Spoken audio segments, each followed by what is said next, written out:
nuestros amigos Carlos Matos y Rodrigo Romera. Estaba esperando que llamen. ¿Cómo les va, amigos? ¿Cómo andás, Mario? Acá estamos en un almuerzo de trabajo con Rodrigo. Bueno, pero lo podría haber hecho entrar antes.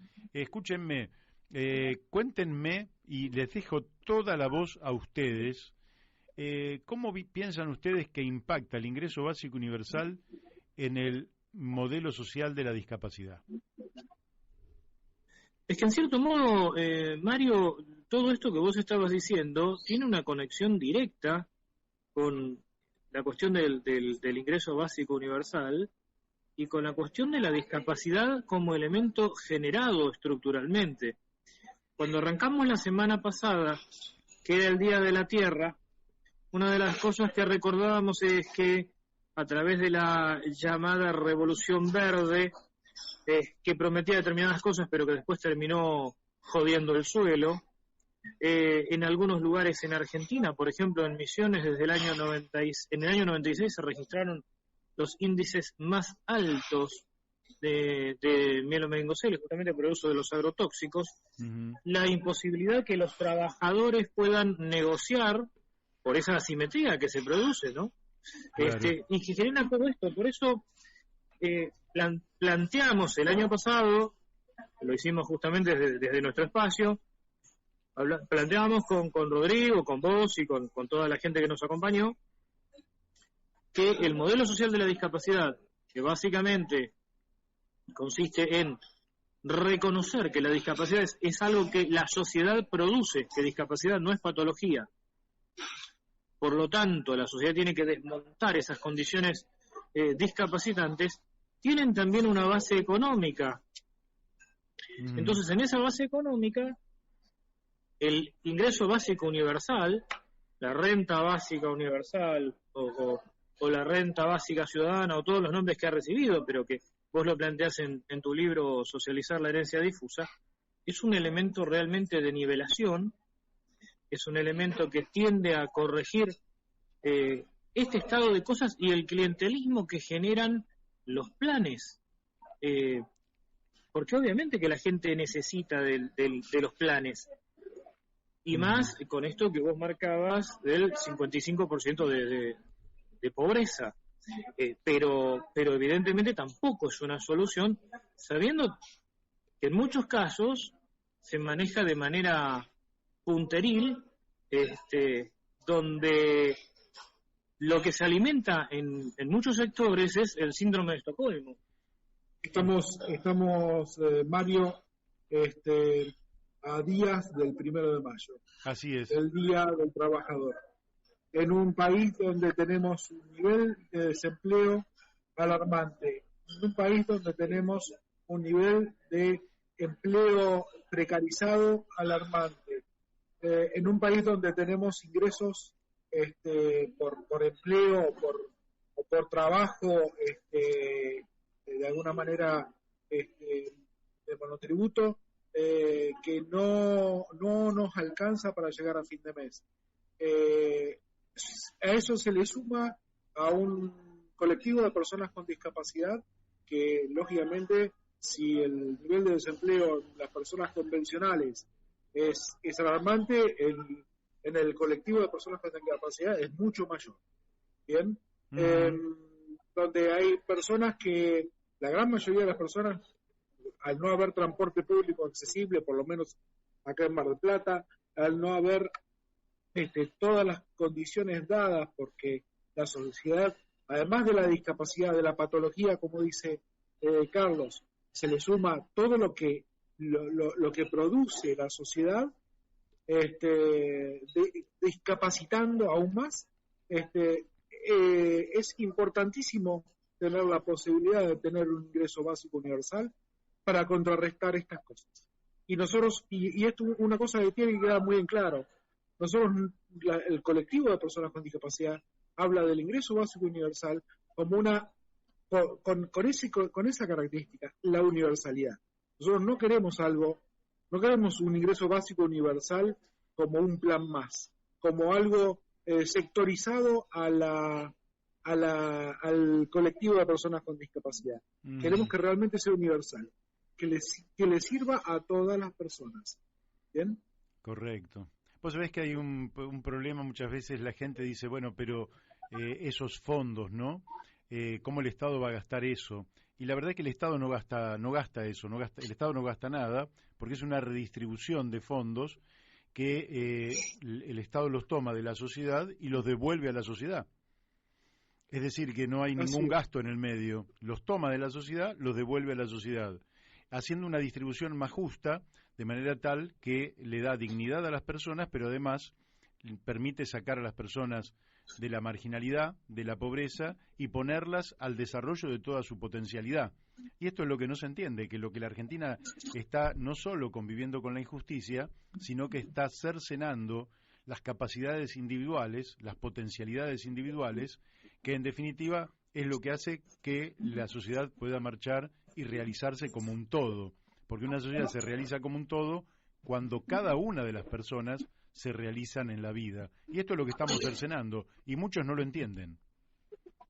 Además, Mario, ya hemos explicado el año pasado, vamos a volver este año a explicar qué es la Convención Internacional de los Derechos de las Personas con Discapacidad, por qué promueve el modelo social, por qué la Argentina, al adherir a esta convención y al tener rango constitucional, adhiere a ese modelo social.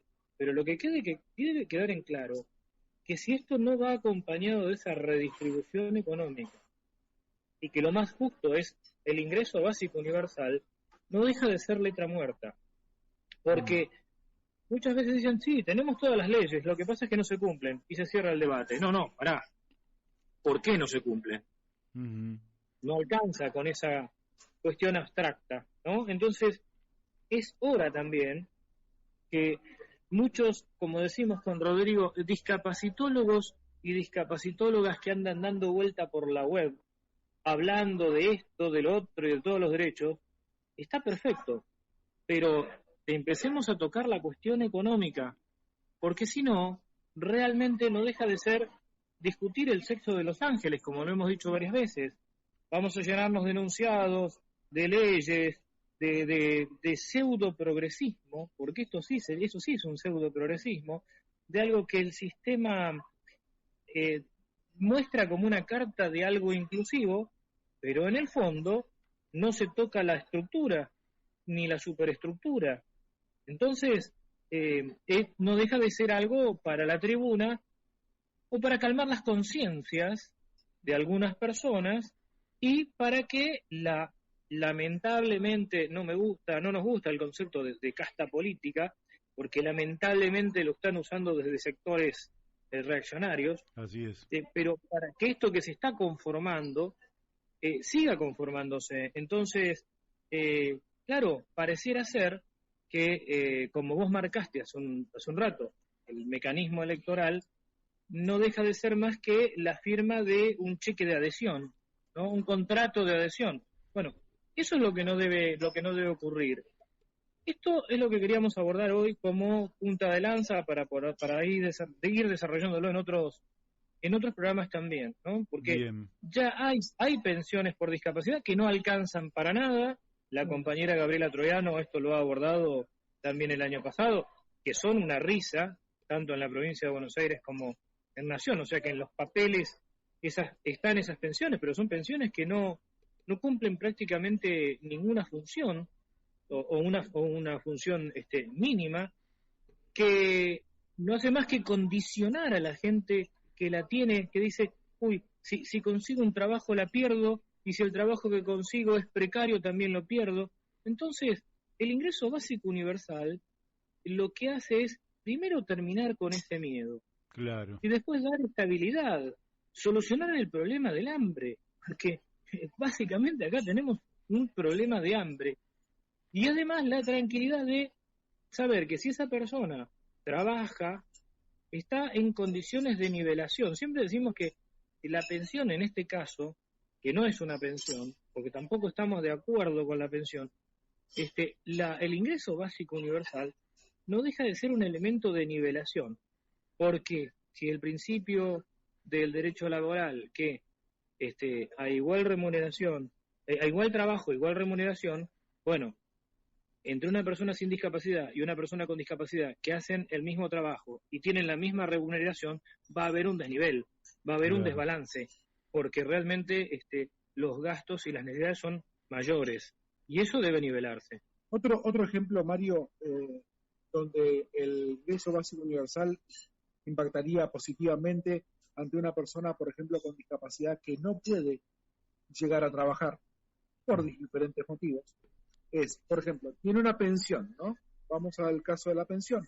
La pensión de Nación, por ejemplo, le otorga un programa Incluir Salud. ¿Bien? Es un programa federal de salud que no es una obra social. ¿Bien? Resulta que esa persona dice, bueno, yo quiero la pensión y con eso voy a pagar una obra social. No puede, no le permite. La pensión, el gobierno no le permite a la persona que cobra la pensión pagarse una obra social. El ingreso básico universal sí le permitiría. Claro. ¿Bien? Un claro ejemplo de cómo impactaría el ingreso básico universal ante una persona con discapacidad. Y hay un argumento final en el que dicen que el ingreso básico universal frente a la gente con discapacidad sacaría dinero del circuito. Eso es mentira. Es mentira. Y vamos a poner ejemplos prácticos. Bueno, yo soy una persona ciega. Yo si quiero pintar mi casa, la verdad no lo puedo hacer. Tengo que pagarle a alguien que pinte. Claro. Es decir, ese dinero que estaríamos recibiendo, inclusive personas con discapacidad en vida laboral activa, siempre va a seguir circulando y va a su vez a cubrir algo que, o por ejemplo el caso de Rodrigo, si quiere levantar una pared, como nuestros viejos por ahí han hecho, no lo puede hacer. Entonces, de algún lado hay que contratar al compañero albañil, al compañero gasista o compañera gasista o quien sea, y ese dinero sigue circulando. O sea que también es una gran mentira de la derecha argumentar que el ingreso básico universal lo que hace es sacar fondos del circuito y terminaría estancando la vida económica. Hay una lectura muy buena de esto. Las personas con discapacidad somos mayores generadores de trabajo que las personas convencionales. No, lo digo en forma de broma. Está muy bien. Bueno, muchachos, se nos fue el tiempo. Después vamos a ver cómo seguimos con esta columna. Yo les voy a mandar un mensajito próximamente. Desde ya que me pareció muy buena la columna de hoy y lamentablemente les robé algunos minutos, pero ya lo compensaremos. Por ahora les tengo que mandar un fuertísimo abrazo a Carlos Matos y a Rodrigo Romera y felicitarlos por esta tarea que es una tarea de una lucha cultural inconmensurable que están haciendo en beneficio de todos. Muchas gracias, Mario. Muchas gracias, Mario, y muy feliz día a las compañeras, a los compañeros y a vos, por supuesto, y toda la gente de la radio. Muy feliz día el domingo, porque decimos feliz día y lo reiteramos como el año pasado. No celebramos el martirologio, no celebramos el martirio de los compañeros obreros muertos. Celebramos la posibilidad de un mundo mejor. Excelente. Bueno, hasta pronto.